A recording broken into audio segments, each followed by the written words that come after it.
ክፍል 2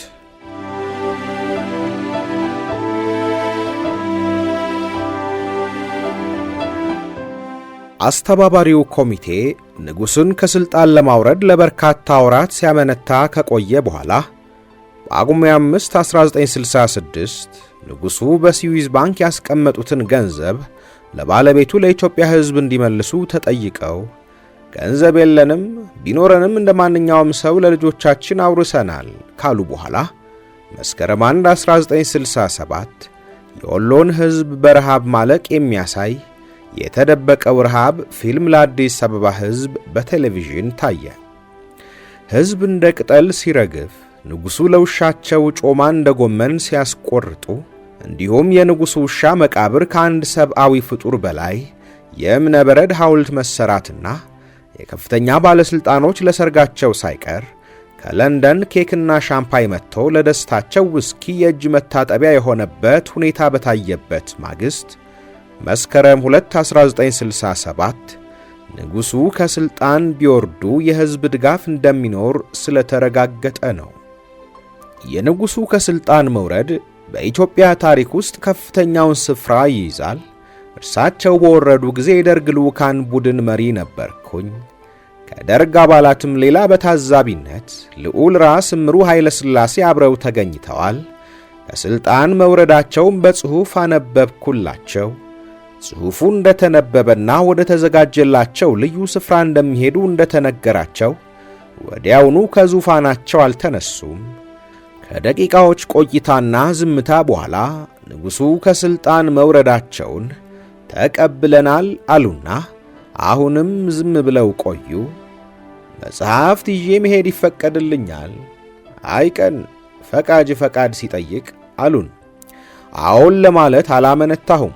ይቻላል አይቻልም ብለን ጊዜ ማባከንና የተልእኮውን ጊዜ ማሳለፍ አግባብ አለመሆኑን ስላመንኩበት አዎን ማለትን መርጬ ነበረ። አሽከርስ ከኔ ጋር መሄድ ይቻላል ወይ የሚል ሌላ ጥያቄ አስከተሉብኝ። በዚህን ጊዜ ግርማዊ ሆይ ማንን ነው የሚፈልጉት ብዬ ስጠይቃቸው አሽከር ብዬሃለው ምን አማረጠ አሉኝና ተቆጡ።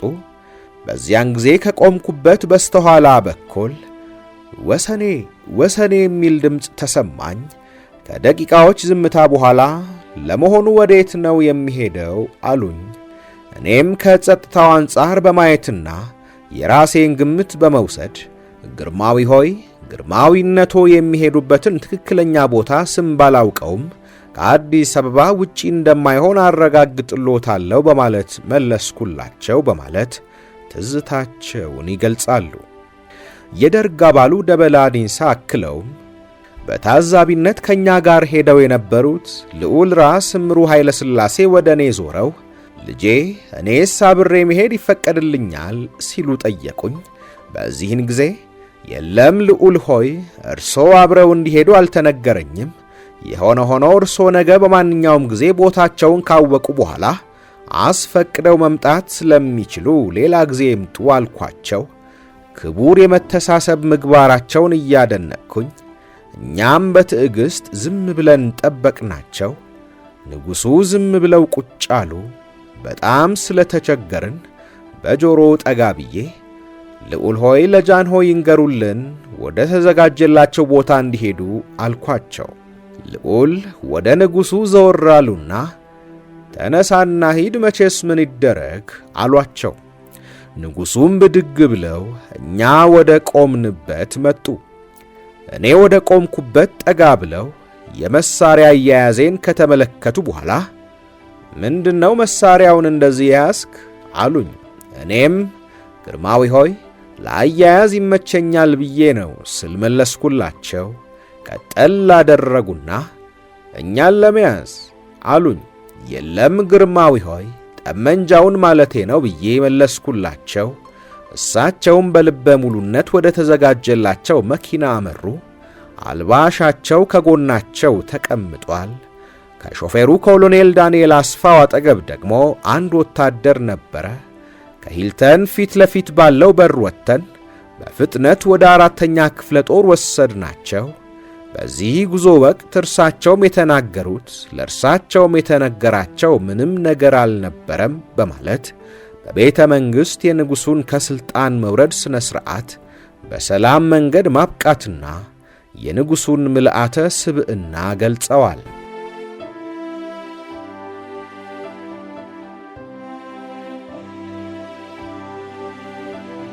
ባሩ የመኢሶን መስራች ወርቁ ፈረደ ከየት ሰምተውና አይተው ንጉሡ መገፍተራቸውንና ማልቀሳቸውን እንደገለጹ አይታወቅም። በወጠምሻ ወታደር የደረሰባቸውን እንግልት ማን እንደነገራቸው አይገልጹም። ያልሆነውን እንደሆነ አድርገው የሐሰት ታሪክ ለመግለጽ ለምን እንደፈለጉ አይታወቅም። ደበላና አብረው የነበሩት የደርግ አባላት የሰሩትን ያውቁታል። በስሜታቸው የነበረውን ሁኔታም ያስታውሱታል። ልዑል ራስ ምሩም በዚያች ዕለት የነበረውን የተደረገውንና የተፈጸመውን ጉዳይ ለልጆቻቸው ሳይገልጹላቸው ያለፉ አይመስለኝም። በቀኑ ይወጣል። አስተባባሪው ኮሚቴ ተንፏቃቂው መፈንቅለ መንግሥት የተሰኘውን ሴራ በሚያደራበት ጊዜ በጊዜው የክብር ዘበኛ ጦር ዋና አዛዥ የነበሩት ሌተናል ጀነራል አበበ ገመዳ ጠቅላይ ሚኒስትር አክሊሉ ሀብተወልድን እነዚህን አራተኛ ክፍለ ጦር የተሰበሰቡ ወጣት መኮንኖችና ባለሌላ ማዕረግ መለዮ ለባሾች እኔ እርምጃ ልውሰድባቸው፣ ጃንሆይን አስፈቅድልኝ በማለት ሐሳብ አቅርበው ሁኔታው ለቀዳማዊ ኃይለ ሥላሴ ሲገለጽላቸው እብድ አርፈ ተቀመጥ በማለት ትእዛዝ ሰጥተዋል። ምናልባት ንጉሡ ይሄንን ያሉት የውሸት ታማኝነቱን ይገልጽ የነበረው ደርግ ሥልጣን ያጋራኛል ብለው አስበው ከነበር ተሳስተዋል። ታዲያ አሁን ቀኑ ደርሶ ከሥልጣን ሲወርዱ ሕዝቡ፣ ምሁራኑና ወታደሩ ከሥልጣን እንዲወርዱ በአንድነት ሲያብርና በተዘጋጀለው ቦታ ይቀመጡ ተብሎ እስረኝነታቸው ሲነገራቸው የተሰማቸውን ሐዘን በፍጹም አልገለጹም። የደረሰባቸውን የስተርጅና ውርደት በጸጋና በድፍረት ነው የተቀበሉት። የንጉሡ ከሥልጣን መውረድ በእርሳቸውና በአካባቢያቸው የነበሩ ጥቂት ባለሥልጣናትን ብቻ የገፈተረ የመንግሥት ለውጥ አልነበረም። ድብልቅልቅ ያለ የሥርዓት ለውጥ በማስከተል ወዳጆቻቸውንና ጠላቶቻቸውን ጭምር ያስጨነቀ ጎርፍ እንጂ።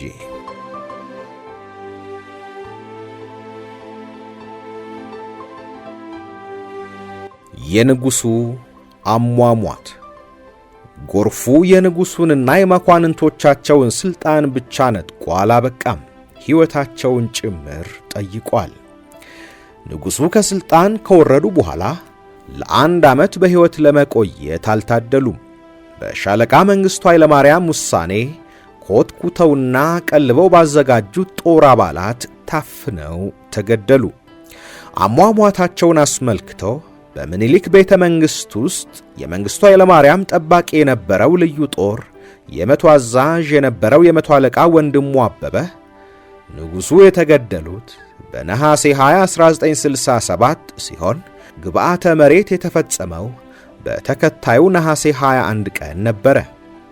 ግድያው የተፈጸመው ከደብረ ብርሃን በመጡ ልዩ ጦር አማካኝነት በሻለቃ ዳንኤል አስፋው ነው። ንጉሡ የተገደሉት ሰመመን ሰጭ መድኃኒት በአፍንጫቸው እንዲያሸቱ ከተደረገ በኋላ በተንተራሱ ትራስ በማፈን ነበረ። እንዲያፍን የተላከው ወታደር ሕሊናው እምቢ ብሎት እየተርበተበተ በመቸገሩ ራሱ ዳንኤል አስፋው አፈናውን ፈጽሞታል በማለት ገልጸዋል። መኮንኑ አክለውም በዚያን ወቅት ቤተ መንግሥቱ ግቢ ውስጥ የተቀራረቡ ግን የተለያዩ ጥልቅ ጉድጓዶች ጦሩ መቆፈሩን አስታውሳለሁ። ምሽግ ለማድረግ እንዳይባል አጭር ነው፣ የውሃ ማጠራቀሚያ እንዳይባል ደግሞ ሞላላ ነው። ጥልቅ የሆኑ 4 ወይም 5 ጉድጓዶች ተቆፍረው ውለው ሳያድሩ ደግሞ በሲሚንቶ ተለስነው ተዘጉ በማለት የጉድጓዶቹን አቆፋፈርና መዘጋት ይገልጻሉ። ከላይ የተገለጸውን ሐሳብ ሻለቃ መንግሥቱ ገመቹ እውነት መሆኑን ገልጸዋል። በተለይ ታላቁ ቤተ መንግሥት የጥገና ክፍል ኃላፊ ነበርኩኝ፣ ጉድጓዶቹንም በወታደሮች ያስቆፈርኩት እኔ ነኝ የሚሉት መሐንዲስ ጥላሁን ኪዳኔ ግርማዊ ቀዳማዊ ኃይለ ሥላሴ እንደሞቱ አውቃለሁ። የሞቱት ነሐሴ 20 ቀን 1967 ነበረ። በነሐሴ 21 ቀን 1967 ከጠዋቱ 2 ሰዓት ተኩል በመርዕድ ንጉሴ ተጠርቼ የከፈን ጨርቅና የሬሳ ሳጥን እንዳቀርብ ተጠይቄ ሰጥቻለሁ። በ7 ሰዓት ላይ 3 ጉድጓዶች 3 በ3 ሜትር አስቆፈርኩኝ። 4ኛ ጉድጓድም ተቆፍሯል። ቦታው በኋላ የፕሬዝዳንት ቢሮ ተሰራበት። 4 ጉድጓድ መቆፈሩ እኛ እንዳናውቅ መሰለኝ። ጉድጓዶቹን በዳንኤል አስፋው ትዕዛዝ በኮንክሪት ዘጋኋቸው። በአጭር ጊዜም በጉድጓዶቹ ላይ ቤት ተሰራ። ኢህአዴግ ሲገባ ኮሎኔል ስለሺ መኩሪያ ቦታውን ካሳየ በኋላ 8 ሜትር ተቆፍሮ 3 በ3 ሜትር ቱቦ ተገኘ።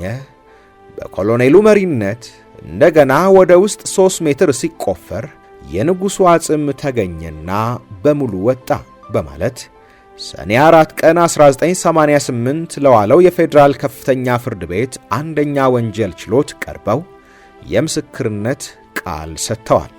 የምስክሩን ቃል ያገኘሁት ሻለቃ መላኩ ተፈራ ከማስታወሻ ደብተራቸው ዓለም በቃኝ ጽፈው ሰጥተውኝ ነው።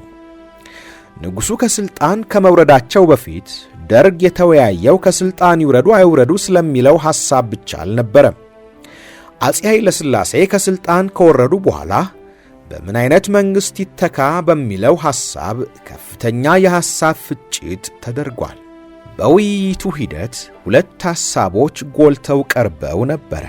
የመጀመሪያው ሐሳብ በግብጽ፣ በሊቢያ፣ በናይጄሪያ፣ በሱዳንና በኡጋንዳም ሆነ በሶማሊያ ወታደራዊ መንግስታት ተቋቁመው አገራቸውን እየመሩ ነው። የኢትዮጵያ መለዮ ለባሾችስ አገራቸውንና ሕዝባቸውን አስተባብረው ወደ አንድነት መምራት ይሳናቸዋልን የሚለው ነው። የዚህ ሐሳብ አራማጆች የአስተባባሪው ኮሚቴ አባላት ንጉሡ መተካት አለበት፣ የሚቋቋመው መንግስትም ጊዜያዊ ወታደራዊ መንግስት መሆን ይገባዋል የሚሉ ናቸው። በሰራዊቱ አባላትም የተወከልነው አባላት ሳንለያይ የተወሰነ ጊዜ መሪነቱን በመያዝ በሕዝብ የተወከለ መንግስት ሲደራጅ አስረክበን ወደ ጦር ሰፈር እንመለስ የሚል ነበረ። ሁለተኛው አማራጭ ሐሳብ ደግሞ ከአስተባባሪው ኮሚቴ ውስጥ በድምፅ ብልጫ የሚመረጡ 10 ዕውቀት ችሎታና አስተዋይነት ያላቸው ወታደሮችና ከሲቪሉም 10 ከታዋቂ ሰዎች ተመርጠው የሁለቱ ጥምር ቡድን የመድህን መንግስት ኢትዮጵያን ያስተዳድራት የሚለው ልጅ ሚካኤል እምሩ የመሩት የባለሙያዎች ቡድን አጥንቶ ያቀረበው የዲሞክራሲያዊ መንፈስ የተላበሰ ምዕራብ ዘመም የፖለቲካ የኢኮኖሚና ማህበራዊ ፖሊሲ ለማራመድ የሚፈልገው ወገን የተቀበለው ሐሳብ ነበር። ጀነራል አማን የደገፉትም ይሄንኑ ሐሳብ ነበር። ሻለቃ መንግስቱ ኃይለ ማርያም ግን የደርግ አባላቱን መበተን አክረው ተቃውመው እነዚህን የደርግ አባላት ወደ ጦር ክፍላቸው መላክ ሰራዊቱን ለሌላ አመጽ ያነሳሱታል የሚል ሐሳብ አነሱ። ይሄም ያለ እነዚህ የበታች ሹሞችና ወታደሮች ድጋፍ መንግስቱ ለስልጣን እንደማይበቁ በማሰባቸው የደርግ አባላቱን መበተን ሳይቀበሉት ቀሩ። ቀዳሚው የመንግስቱ ኃይለ ማርያምና የአማን ሚካኤል አንዶም ጠብ አንዱም ደርግ ይበተን አይበተን የሚለው ነበረ። በተጨማሪም መንግስቱ ኃይለ ማርያም ለወደፊቱ ለሚያልሙት ስልጣን በብቸኝነት የመያዝ ዓላማቸው የደርግ አባላቱ መሰረት እንዲሆኗቸው ሲሉ የስልጣን መወጣጫ መሰላል አደርጋቸዋለሁ ብለው በማመናቸው መበተን የሚለውን ሐሳብ በብርቱ ተቃወሙት።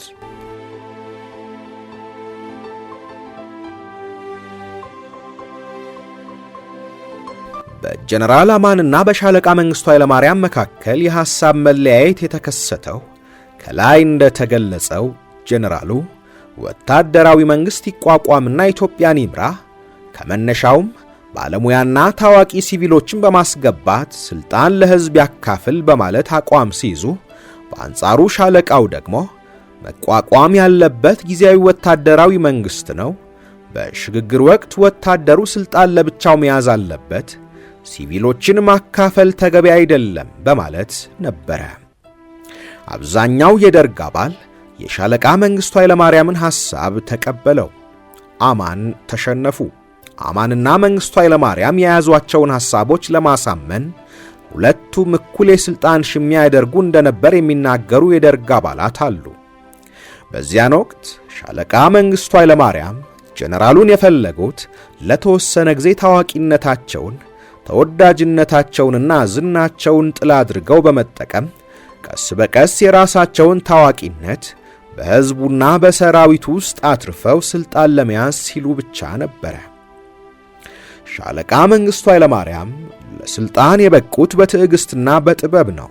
የተጠቀሙትም የግብፁ ፕሬዝዳንት ገማል አብዱል ናስር የግብፅ ንጉሥ ፋሩቅን ከሥልጣን አውርደው የአገሪቱ መሪ የሆኑበትን መንገድ እንደነበረ የደህንነት ሚኒስትሩ ገልጸዋል።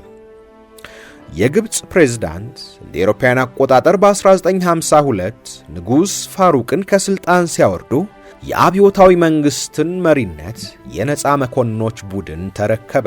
ጠቅላይ ሚኒስትር አሊ ማህረም በጀነራል መሐመድ ናጊብ ተተካ። አሁንም እንደ አውሮፓውያን አቆጣጠር ሰኔ 1953 በግብፅ የሪፐብሊክ መንግሥት ሲቋቋም ጀነራል መሐመድ ናጊብ ጠቅላይ ሚኒስትርና ፕሬዝዳንት ተባሉ።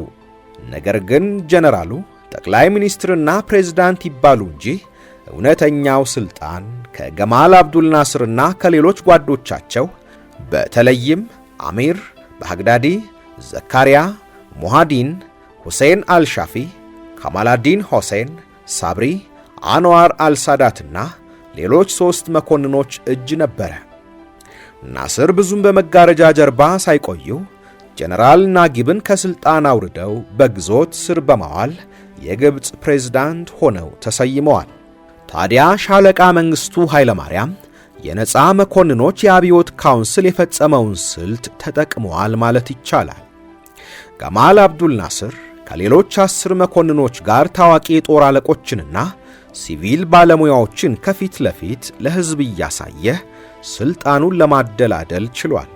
መቅዳትና ከሌሎች የፈለቀን ሐሳብና አመለካከት አሻሽሎ የራሳቸው የማድረግና የመጠቀም ተሰጥቷላቸው የሚባሉት ሻለቃ መንግስቱ ኃይለማርያም ጀርመን ፈርስት የሚለውን የሂትለርን መፈክር ኢትዮጵያ ትቅደም፣ የታንዛኒያው ጁልየስ ኔሬሬ አፍሪካዊ ሶሻሊዝም ያሉትን ህብረተሰባዊነት በሚል ተክተውና የናስርን አብዮታዊ ካውንስል ደርግ በማለት መጀመሪያ ልጅ እንዳልካቸው መኮንንን ከዚያም ልጅ ሚካኤል እምሩንና ሌተናል ጀነራል አማንን እንዲሁም ብርጋዴር ጀነራል ተፈሪ በንቲን ፊት ለፊት ለሕዝብ እያሳዩ በትረ ሥልጣኑን ራሳቸው ከመጋረጃ ጀርባ እስከ ጥር 26 1969 ሥልጣናቸውን ካደላደሉ በኋላ በይፋ መሪነቱን ወስደዋል። እርግጥ ነው ከጥቅምት እስከ ጥር 26 1969 ድረስ የመንግስቱ ሥልጣን ተገድቦ ነበረ። መንግስቱና ናስር ተመሳሳይነት አላቸው የሚሉ ሰዎች አሉ። የሚመሳሰሉትም ሁለቱም ከምድር ጦር የመጡ በመሆናቸው ሁለቱም ሥልጣን እንደያዙ ከሞስኮ ተጣብቀው ሶሻሊዝም መመሪያችን ነው በማለታቸው መንግስቱ ከሶማሊያና ከገንጣይ አስገንጣዮች ጋር፣ ናስር ከእስራኤል ጋር ያደረጓቸው ጦርነቶች ሕዝብን ከኋላቸው እንዲከተላቸው በማድረጋቸው ነው ይላሉ። መንግስቱ ኃይለማርያምና የመሩት የደርግ አባላት በራሳቸው ሙሉ እምነት ስላልነበራቸው ንጉሡን አውርደው ነገር ግን የዘውድ ሥርዓት የሚቀጥል ለማስመሰል አልጋ ወራሽ አስፋ ወሰን ከሄዱበት በቶሎ ተመልሰው ሥርዓተ ንግሥና እንዲፈጸም በአዋጅ ደንግገዋል። መስከረም 2 1967 ዓመተ ምህረት የጊዜያዊ ወታደራዊ አስተዳደር መመስረቱን በአዋጅ ቁጥር 1 ሕዝባር 1967 ሲደነግጉ ሥርዓተ ንግሥና እንዲፈጸም ልዑል አልጋ ወራሽ መንገስ ካልቻሉ ልጃቸው ልዑል ዘርዓ ያዕቆብ እንደሚነግሱ ገልጸው ነበረ።